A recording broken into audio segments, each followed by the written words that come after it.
আসসালামু আলাইকুম প্রিয় ভিউয়ার্স, নূরে আলম নিয়াজ ব্লগের পক্ষ থেকে আপনাদের জানাচ্ছি আন্তরিক শুভেচ্ছা।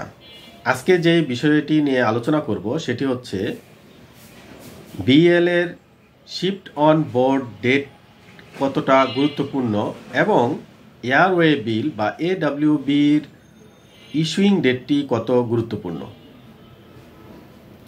তো যখন মূলত একজন এক্সপোর্টার কোনো জাহাজের মাধ্যমে বা শিপের মাধ্যমে বাইরের কাছে পণ্য প্রেরণ করে থাকেন, তখন সেই শিপিং লাইন যেই রসিদটি, তার পণ্যের যে রসিদটি দিয়ে থাকেন, সেই রসিদটি হচ্ছে মূলত বিএল।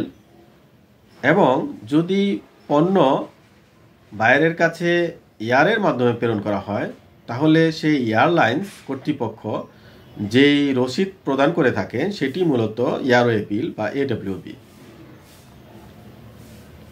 তো এখন আমরা জানব বিএল এর মধ্যে একটা ডেট থাকে শিফট অন বোর্ড ডেট, আরেকটি ডেট থাকে ইস্যুইং ডেট, আর এয়ারওয়ে বিলের মধ্যে একটি ডেট থাকে ফ্লাইং ডেট আর আরেকটি ডেট থাকে ইস্যুইং ডেট। তো এই ডেটগুলোর গুরুত্ব সম্পর্কে আজকে আমরা আলোচনা করব। বিএল বা বিল অফ লেডিংয়ে যে দুটি ডেট থাকে, এর মধ্যে শিফট অন বোর্ডের যে ডেটটি থাকে এটি সবচেয়ে বেশি গুরুত্বপূর্ণ। কারণ যখন বায়ার এবং সাপ্লায়ারের মধ্যে ডেফার্ড এলসির মাধ্যমে লেনদেন হয়ে থাকে, তখন ওই এলসিতে যদি উল্লেখ থাকে শিপমেন্ট ডেট থেকে 90 ডেজ পরে, অথবা শিপমেন্ট ডেট থেকে 60 ডেজ পরে, অথবা শিপমেন্ট ডেট থেকে 120 ডেজ পরে পেমেন্ট দিবে বায়ার, এমন টার্মস, যে টার্মসটা উল্লেখ থাকবে যে শিপমেন্ট থেকে কাউন্ট হবে, সেই ক্ষেত্রে কোন ডেট থেকে ব্যাংক এই ডেজগুলো গণনা শুরু করবে, সেই ক্ষেত্রে এই যে শিফট অন বোর্ড ডেটটি বিএল এর মধ্যে থাকে, সেই শিফট অন বোর্ড ডেটটি হচ্ছে শিপমেন্টের ডেট হিসেবে বিবেচিত হয়ে থাকে। সুতরাং এই ডেট থেকেই দিন গণনা শুরু হবে এবং এলসিতে উল্লেখিত যে দিন থাকবে, ধরে নিলাম আমরা যে 90 ডেজ পরে পেমেন্টটি প্রদান করা হবে। তো 90 ডেজের প্রথম দিন গণনা শুরু হবে শিফট অন বোর্ড ডেট থেকে, কাউন্টিং শুরু হয়ে যাবে এবং এই ডেট থেকে ঠিক 90 দিন পর বায়ারের ব্যাংক সাপ্লায়ারের ব্যাংকে পেমেন্টটি দিয়ে দিবে। পক্ষান্তরে যদি আমরা এয়ারওয়ে বিল বা এডব্লিউবির কথা বলি, সেই ক্ষেত্রে শিফট অন বোর্ডের যে ডেটটি থাকে বিএল বা বিল অফ লেডিংয়ে, সেই ডেটের জায়গায় এয়ারওয়ে বিলে থাকে ফ্লাইং ডেট। কিন্তু এই ক্ষেত্রে ফ্লাইং ডেট থেকে সাধারণত কাউন্টিংটা শুরু হয় না। এই ক্ষেত্রে এয়ারওয়ে বিলের ক্ষেত্রে ইস্যুইং ডেট থেকেই ডেজ গণনা শুরু হয় এবং যদি আমরা ধরে নিলাম যে 90 দিন পরে পেমেন্টটি প্রদান করবে, তাহলে এয়ারওয়ে বিলের ইস্যুইং ডেট থেকে দিন গণনা শুরু হবে এবং 90 দিন পরে পেমেন্টটি আসবে।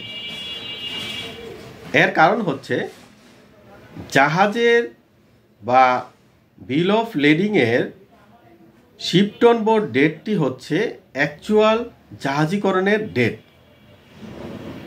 কিন্তু এয়ারওয়ে বিলের ক্ষেত্রে ফ্লাইং ডেটটি অ্যাকচুয়াল ফ্লাইং ডেট না, এটি একটি অ্যাপ্রক্সিমেট ডেট উল্লেখ করা হয়ে থাকে।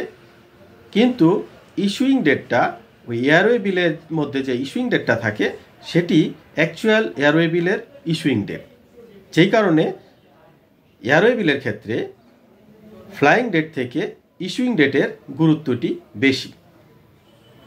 আবার যখন নাকি বাংলাদেশ ব্যাংক এক্সপোর্ট মনিটরিং সিস্টেমে, বাংলাদেশ ব্যাংকের যে সিস্টেম রয়েছে এক্সপোর্ট মনিটরিং সিস্টেম, সেখানে যখন ডকুমেন্টের মাধ্যমে ডুপ্লিকেট ইস্যু করা হবে, তখন সেই ডুপ্লিকেট ইস্যু করা হলে যে বিএলের যে শিপমেন্ট ডেটটি রয়েছে সেই শিপমেন্ট ডেট থেকে 120 দিনের মধ্যে, সেই ডেট থেকে 120 দিনের মধ্যে বায়ারের কাছ থেকে পেমেন্টটি আসতে হবে এবং ওই পেমেন্টটি রিয়ালাইজ হয়ে এক্সপোর্টারের অ্যাকাউন্টে ক্রেডিট হতে হবে। তাহলে কোন ডেট থেকে শিপমেন্ট ডেট গণনা শুরু হবে এবং কোন ডেট থেকে এই 120 দিন যে প্রসিড রিয়েলাইজ হওয়ার যে সময় নির্ধারিত আছে সেটি কোন ডেট থেকে গণনা শুরু হবে, সেই ক্ষেত্রেও এই শিপড অন বোর্ড ডেট ধরেই গণনা শুরু হবে 120 দিন।